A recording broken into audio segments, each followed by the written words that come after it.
L'actualité est également judiciaire aujourd'hui avec sans doute l'épilogue du feuilleton autour des arrêtés municipaux anti-Burkini.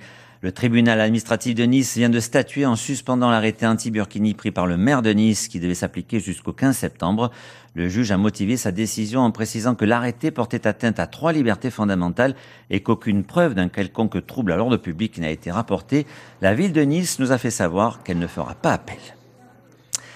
L'actualité de ce jeudi 1er septembre, c'est bien évidemment la rentrée scolaire qui a eu lieu ce matin. Les 368 341 élèves de l'Académie de Nice ont repris le chemin des cours. Une rentrée placée sous le signe de la sécurité. Après l'attentat de Nice du 14 juillet sur la promenade des Anglais qui a fait 86 morts et plus de 400 blessés, le traumatisme est encore présent. C'est pourquoi cette rentrée scolaire 2016 est très particulière. Tôt ce matin, près de 30 000 élèves ont repris les cours. Une rentrée des classes sous très haute surveillance. Illustration avec ce reportage de Lucas Baron et Pierre-Olivier Casabianca qui se sont rendus à l'école maternelle des Magnolias à Nice. Un équipage BMILC. C'est la rentrée. Sur l'école des Orangers. Ce matin, sécurité renforcée. Au moins 2 policiers sont présents dès l'ouverture.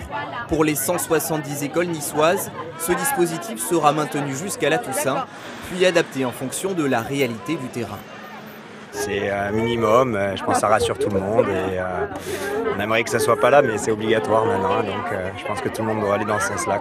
Il faut faire des choses, c'est sa rentrée, ça doit être une rentrée normale pour lui en tout cas. Restriction du plan Vigipirate, un seul des parents des petites sections est autorisé à accompagner son enfant dans la classe uniquement aujourd'hui. Pour les autres, obligation d'attendre devant le portail. L'année dernière, on avait pu rentrer jusque dans la classe et c'était échelonné, c'était beaucoup plus sécurisant et il y a moins d'attroupement. Là, on attend, on ne sait pas où aller. Plus loin, des agents employés par l'éducation nationale sont également présents pour soulager la police municipale. Surtout regarder les sacs suspects, les voitures, si tout est normal. Certains ne sont encore pas bien réveillés. Mais pour le moment, tout se passe pour le mieux pour les 285 élèves de cette école. Elle s'inscrit dans un contexte particulier, mais ça va très bien se passer. Il y a la police municipale, on a l'inspectrice qui est venue nous donner un coup de main et les gilets jaunes qui sont devant l'école. Bon, je pense que les parents ils sont un petit peu inquiets, les enseignants aussi, mais on va faire en sorte que tout se passe pour le mieux, pour les enfants. Petite photo souvenir pour cette rentrée particulière. La sécurité a un coût. 6,6 millions d'euros ont été dépensés par la ville pour mettre en place ce dispositif. Après avoir invité le recteur hier soir, nous donnons dans ce journal la parole ce soir aux parents d'élèves en la personne de Madame Laetitia Sicardi, la présidente de la FCPE des Alpes-Maritimes, la Fédération des conseils de parents d'élèves. Madame Sicardi, bonsoir. On vient de le voir pour cette école maternelle comme pour l'ensemble des établissements scolaires du département. Vous comprenez cette hyper-sécurisation autour des écoles ? Alors dans un premier temps, j'aimerais quand même rappeler que le temps de l'éducation, c'est pas le temps politique et c'est pas non plus le temps médiatique. Toutes les mesures prises et mises en place par les pouvoirs publics sont une bonne chose. Il les fallait et les parents les comprennent tout à fait. Mais nous souhaitons maintenant, en tant que parents d'élèves, aussi parler de la sécurité affective de nos enfants. Comme on vient de le voir dans le reportage, ne pas pouvoir accompagner son enfant qui vient d'entrer juste à l'école et il a 2-3 ans, ne pouvoir l'accompagner que le premier jour, c'est quand même un petit peu difficile et en tout cas, c'est pas satisfaisant pour nous. Ça veut dire que pour vous, ça va avoir des effets négatifs sur cette nécessaire adaptation des petits bouts de chou ? En tout cas, on se pose la question demain, puisque demain, les parents resteront derrière le portail. Un enfant qui pleure, qu'est-ce qui va se passer ? Comment ça va se passer ? Le risque, c'est aussi de voir des enfants qui vont repartir de l'école dans les bras de leurs parents, pour ceux qui le peuvent, ou alors l'enfant, il va rester à l'école, il va pleurer en espérant que ça fasse pas boule de neige.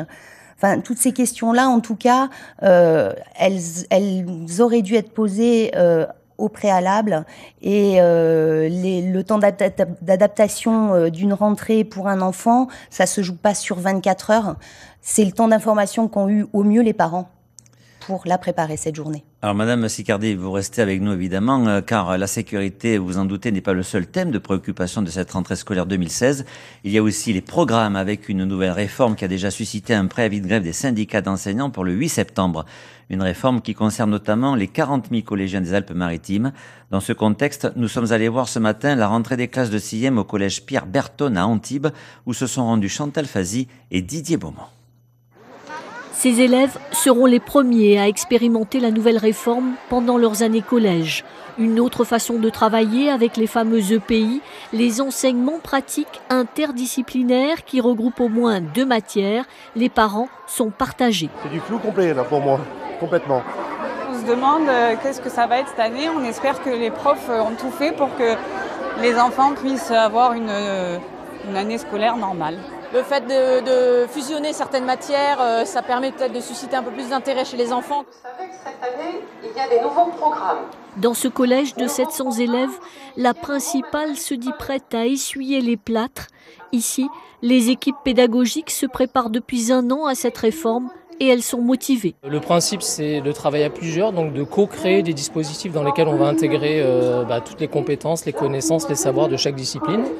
Donc ça a été un gros travail de mise en place. Ils ont élaboré sur les 8 domaines 14 EPI. Donc je dois dire que je suis très fière des enseignants qui ont vraiment beaucoup travaillé. Même la prof de lettres classiques a décidé, malgré ses inquiétudes, de participer au projet. On ne peut pas en effet se réjouir de la réduction de quasiment 50% des horaires de latin.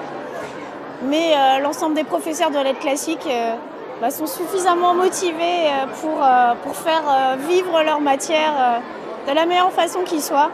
Mais la réforme ne fait pas l'unanimité. Un préavis de grève a été déposé pour le 8 septembre.